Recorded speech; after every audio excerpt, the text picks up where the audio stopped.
जागे व्हा आणि जोपर्यंत धैर्य प्राप्ती होत नाही तोपर्यंत थांबू नका.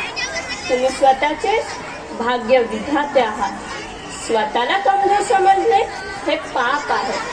लक्षात ठेवा, गती व वाढ ही जिवंतपणाची लक्षणे आहेत. स्वतःच्या पायात उभे राहा. मनुष्य प्रकृतीवर मात करण्यासाठी जन्माला आलेला आहे, प्रकृतीचा गुलाम होऊन राहण्यासाठी नव्हे.